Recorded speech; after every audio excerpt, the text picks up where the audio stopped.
Hello students, how are you? I hope that you all are doing good. Welcome to Dynamic Classes. आप जानते हैं कि हमारा नया सेशन स्टार्ट हो चुका है, तो हम आज अपनी पहली क्लास स्टार्ट करते हैं जो 6th 7th 8th क्लास के लिए है। तो आज हम सबसे पहले पढ़ाएंगे कि देखिए जब हम इंग्लिश पढ़ना स्टार्ट करते हैं तो इंग्लिश में सबसे पहले हमें लैंग्वेज में जो पढ़ना होता है वो हमें पता होना चाहिए कि लैंग्वेज होती क्या है। व्हाट इज ग्रामर, ग्रामर किसे कहते हैं, ग्रामर क्या है। तो देखिए आप डेफिनेशन जैसी आप स्क्रीन पर देख रहे हैं कि grammar is a device that helps us to understand a language better. तो ग्रामर जो है वो एक डिवाइस है, एक विधि है, एक तरीका है, एक यंत्र है जो हमें किसी भाषा को अच्छे तरीके से समझने में मदद करता है। अगर हम इसको सिंपलर टर्म्स में देखें, साधारण शब्दों में देखें, तो grammar is the set of rules. Grammar एक रूल्स का संग्रह है that governs how words are put together, जो हमें बताती है कि शब्दों को कैसे एक साथ रखना है to make a meaningful sentences, एक अर्थपूर्ण वाक्य बनाने के लिए। It acts as the map for a language. और ग्रामर जो होती है वो लैंग्वेज में किसी भाषा के लिए एक नक्शे का काम करती है। अब देखिए नेक्स्ट पॉइंट आता है कि लैंग्वेज क्या होती है, व्हाट इज लैंग्वेज। तो लैंग्वेज की डेफिनेशन आपको बताते हैं कि the words that are used to express our feelings, emotions and thoughts are called language. जिसका अर्थ है कि द वर्ड्स वे शब्द दैट आर यूज, जिनका प्रयोग किया जाता है टू एक्सप्रेस, व्यक्त करने के लिए, अवर फीलिंग्स, हमारी भावनाओं को, इमोशंस, हमारे भावों को, एंड थॉट्स, हमारे विचारों को। तो वे शब्द जो हमारे भावनाओं, भावों और विचारों को व्यक्त करने के लिए प्रयोग किए जाते हैं आर कॉल्ड लैंग्वेज, उन्हें लैंग्वेज कहा जाता है। तो वे शब्द जो हमारे भावनाओं, भावों और विचारों को व्यक्त करने के लिए प्रयोग किए जाते हैं उन्हें भाषा कहते हैं। साधारण शब्दों में अगर बताएं कि language is a system of communication used by humans. तो लैंग्वेज एक माध्यम है, एक श्रृंखला है ऑफ कम्युनिकेशन, संचार की, यूज्ड बाय ह्यूमन, जिसका प्रयोग मनुष्यों द्वारा किया जाता है। और भाषा जो है इट कैन बी स्पोकन, यह बोली जा सकती है, रिटन लिखी जा सकती है और साइन सुनी जा सकती है। अब देखिए नेक्स्ट पॉइंट आता है हमारा कि भाषा में भाषा का आरंभ कैसे करते हैं। तो भाषा का जो आरंभ होता है वो होता है अल्फाबेट से। तो अगला हमारा क्वेश्चन रेज होता है कि व्हाट इज एन अल्फाबेट। तो अल्फाबेट की डेफिनेशन बताते हैं कि the smallest unit of a language is called alphabet. The smallest unit, सबसे छोटी इकाई, ऑफ अ लैंग्वेज, एक भाषा की, इज कॉल्ड अल्फाबेट, उसे अल्फाबेट कहते हैं। साधारण शब्दों में बताते हैं कि an alphabet is a standard set of letters, कि अल्फाबेट एक मानक होता है अक्षरों का, एक अक्षरों का मानक होता है, use to write a language, जिसका प्रयोग किसी भाषा को लिखने में किया जाता है। इन इंग्लिश, अंग्रेजी में देयर आर 26 लेटर्स, और अंग्रेजी में 26 लेटर होते हैं। Often refer to collectively as the alphabet, जिन्हें हम सामूहिक रूप से अल्फाबेट कहते हैं। तो 26 लेटर्स जो इंग्लिश में होते हैं वो देखिए नीचे लिखे हुए हैं, A B C D E F G H I J K L M N O P Q R S T U V W X Y Z.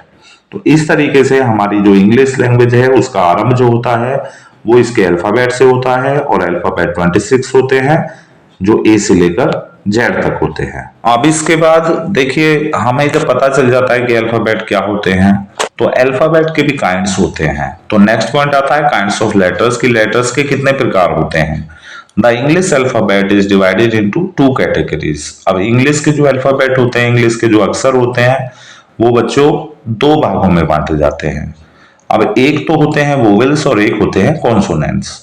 तो जो वोवेल्स होते हैं उनमें आते हैं 5 लेटर्स, जो देखिए आपके लिखे हुए हैं स्क्रीन पर, ए ई आई ओ यू। तो इनको हम वोवेल्स कहते हैं, स्वर होते हैं। और कॉन्सोनेंट्स होते हैं व्यंजन, जो हमारे बाकी के बचे हुए 21 हैं। तो जो 26 लेटर्स हैं उनमें से ए ई आई ओ यू, ये 5 वोवेल्स होते हैं, स्वर होते हैं, और बाकी जो 21 बचे हुए होते हैं वो हमारे कॉन्सोनेंट्स होते हैं। अब देखिए जब हम लेटर्स को जान जाते हैं कि लेटर्स क्या होते हैं, लेटर्स के कितने काइंड्स होते हैं, तो इसके बाद हमारा नेक्स्ट पॉइंट आता है वर्ड, कि शब्द क्या होता है। व्हाट इज वर्ड, शब्द क्या होता है। तो a group of letters with a full sense is called a word. तो अक्षरों का एक ऐसा समूह, अल्फाबेट्स का, लेटर्स का एक ऐसा ग्रुप जो एक अर्थ देता है, उसे हम वर्ड कहते हैं। Essentially a word is the smallest unit of language. Language की सबसे स्मॉलेस्ट यूनिट हमारी वर्ड होती है। That has a specific meaning, जिसका एक विशेष अर्थ होता है, और it is formed by combining individual letters, और इसे लेटर्स को जोड़कर बनाया जाता है। जैसा कि एग्जाम्पल में देखते हैं कि कैट। अब कैट क्या है कि वो 3 लेटर्स से मिलकर बना है, जिनमें हमारा सी प्लस ए प्लस टी, मतलब सी कॉन्सोनेंट, फिर वोवेल ए जोड़ा और उसमें टी जोड़ दिया, तो एक अर्थ देने वाला वर्ड बनता है जिसका नाम होता है कैट। कैट मीन्स बिल्ली। अब इसके बाद होता है डॉग। इसमें हमने डी अल्फाबेट को जोड़ा, फिर ओ वोवेल जोड़ा, और फिर जी को कॉन्सोनेंट को जोड़ा, तो ये बन गया हमारा डॉग, जिसका एक अर्थ है कुत्ता। अब हमारा नेक्स्ट पॉइंट आता है कि फ्रेज। अब हम वर्ड्स को मिलाकर क्या बना सकते हैं? What is phrase? वाक्यांश क्या होता है? फ्रेज कहते हैं वाक्यांश, वाक्य का एक अंश। तो इसकी डेफिनेशन है कि एक ग्रुप ऑफ वर्ड्स, शब्दों का एक समूह, विद अ सेंस, जो एक अर्थ देता है, but not with a complete sense, लेकिन एक पूर्ण अर्थ नहीं देता, इज कॉल्ड अ फ्रेज, उसे हम फ्रेज कहते हैं।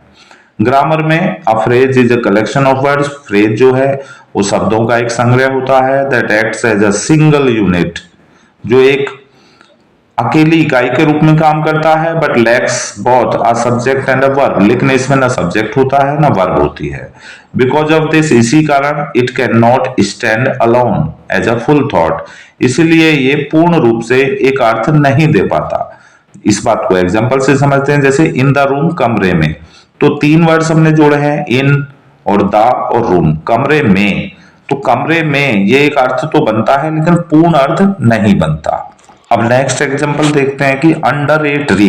तो हमने 3 वर्ड्स को जोड़ा है, जैसे अंडर, ए एंड ट्री, पेड़ के नीचे। तो एक अर्थ बना कि पेड़ के नीचे, लेकिन आप दोनों एग्जांपल में देखिए, ना कोई वर्ब है ना कोई सब्जेक्ट है, तो ये पूर्ण अर्थ नहीं देते। अर्थ तो देते हैं लेकिन पूर्ण अर्थ नहीं देते। अब इसके बाद हमारा नेक्स्ट पॉइंट आता है कि व्हाट इज अ क्लोज। एक क्लोज क्या होती है? क्लोज कहते हैं उपवाक्य। तो क्लोज क्या है? एक group of words and phrases with a complete sense is called a close. मतलब एक group of words and phrases, शब्दों और वाक्यांशों का एक समूह विद अ कंप्लीट सेंस, जो एक पूर्ण अर्थ देता है, इज कॉल्ड अ क्लोज, उसे उपवाक्य कहते हैं। While the note says complete sense, लेकिन it is important to clarify that a clause must contain a subject and a verb. अब देखिए डेफिनेशन जो हमारी कहती है कि ये ग्रुप होता है वर्ड्स का और फ्रेजेस का, लेकिन इसमें एक बात और आती है कि क्लोज में एक सब्जेक्ट और एक वर्ब अवश्य होना चाहिए। बिना सब्जेक्ट और बिना वर्ब के एक क्लोज नहीं बनती। आप देखिए मीनिंग के आधार पर जो हमारी क्लोज होती हैं वो 2 तरह की होती हैं।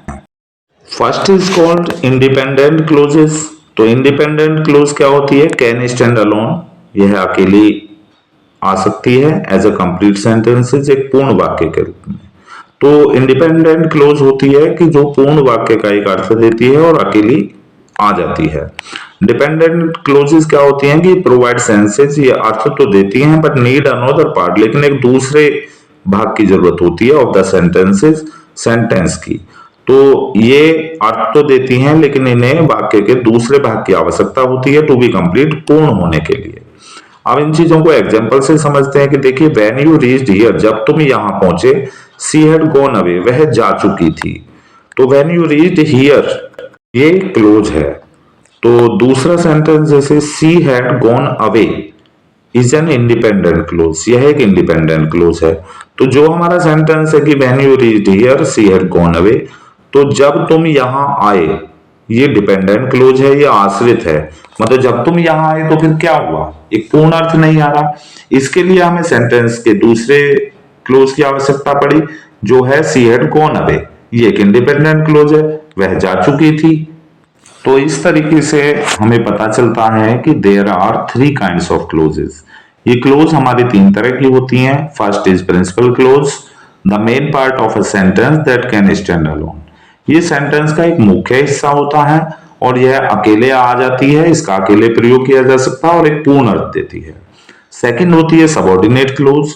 ए पार्ट ऑफ द सेंटेंस, ये सेंटेंस का एक पार्ट होता है, that depends on the principal clause, जो प्रिंसिपल क्लोज पर आश्रित होता है, to make complete sense, complete अर्थ बनाने के लिए। तो सबऑर्डिनेट क्लोज क्या होती है कि यह है क्लोज प्रिंसिपल क्लोज पर पूर्ण अर्थ बनाने के लिए निर्भर करती है। तीसरी क्लोज होती है coordinate clause, clauses of equal rank connected by conjunctions like and, but, और।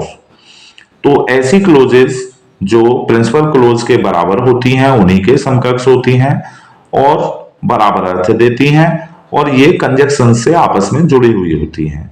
जैसे एंड है, बट है, और है, आइदर और है, बहुत सारे कंजक्शंस होते हैं जिनसे क्लोजेस कनेक्ट होती हैं, तो वो कोऑर्डिनेट क्लोज कहलाती हैं। तो मैं समझता हूं कि आप सभी को ये क्लोजेस समझ में आई होंगी, और जितने भी पॉइंट्स हमने आपको बताए हैं अच्छे से एक्सप्लेन किए हैं। और ज्यादा अच्छे से समझने के लिए आप वीडियो को एक बार फिर से देखें, और जो पॉइंट आपकी समझ में नहीं आया है आप कमेंट करें, हम आपको फिर से एक बार समझा देंगे। तो thank you for watching the video, best of luck students, good bye.